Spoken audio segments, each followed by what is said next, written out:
What's up? It's Collegiate Matero here. I know it's been a while. Kind of just been busy with college and, between homework, social life, and everything else.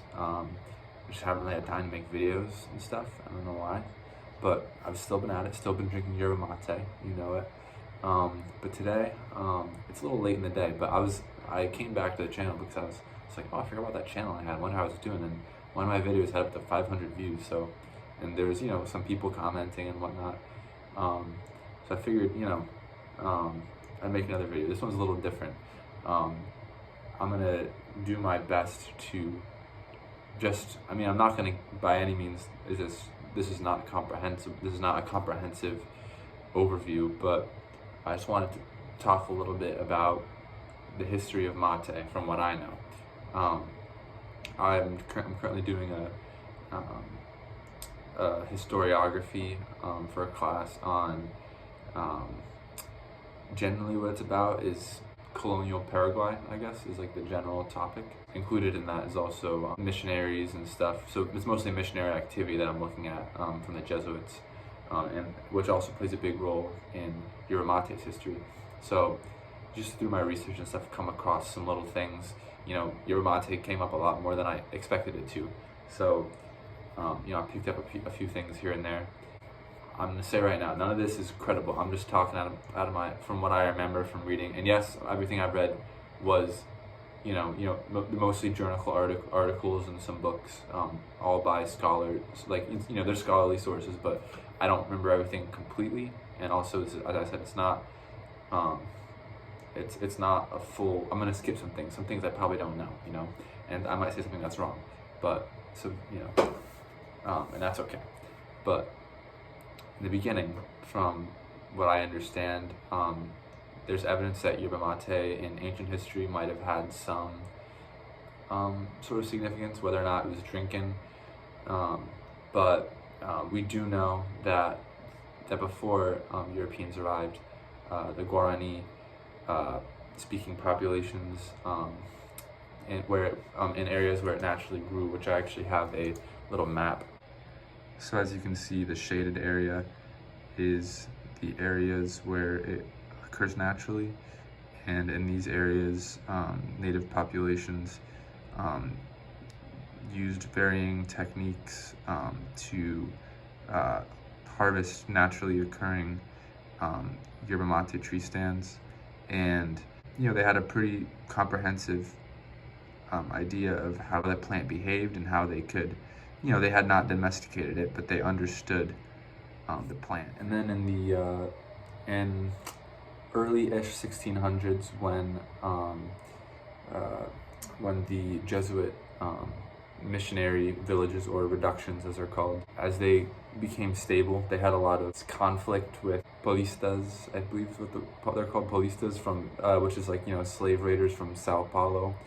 They had a lot of conflict with them, and they lost a lot of their populations and stuff, and also disease hit them pretty bad. But there was a good 90-year period where the reduction communities were really strong and actually pretty lucrative.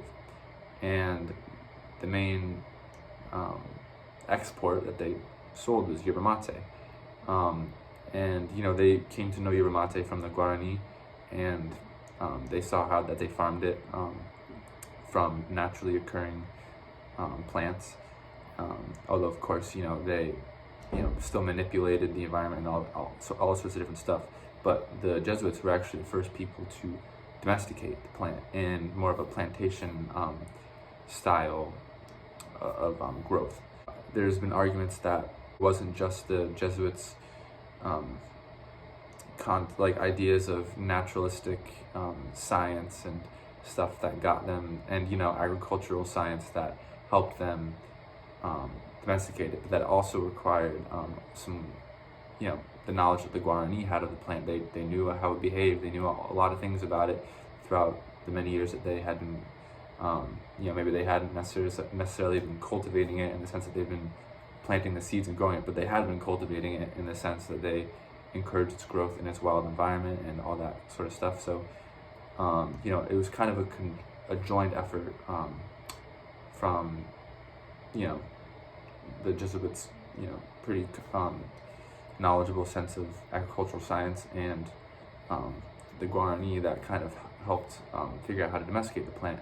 And actually, once the reductions were, once the Jesuits were expelled from Spain and therefore its colonies,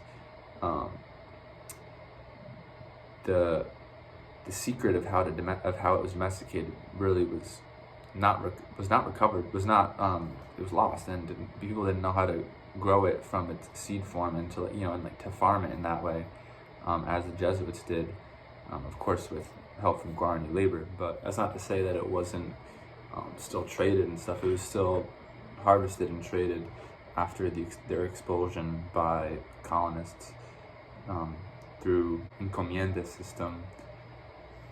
And yeah, honestly, it was almost considered a monocrop in the province of Paraguay, which is, you know, I believe it consists of parts of southern Brazil, Paraguay, parts of Uruguay, parts of Argentina, you know, kind of, you know, pretty much all of where the yerba mate occurs naturally. So, but they had a market for it as far north as Peru, into Chile, places that's not even really drank in anymore.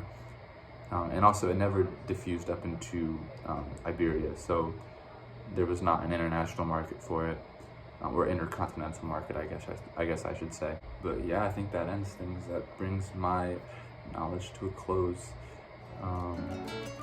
Yeah, keep drinking yerba mate. It's got a cool history.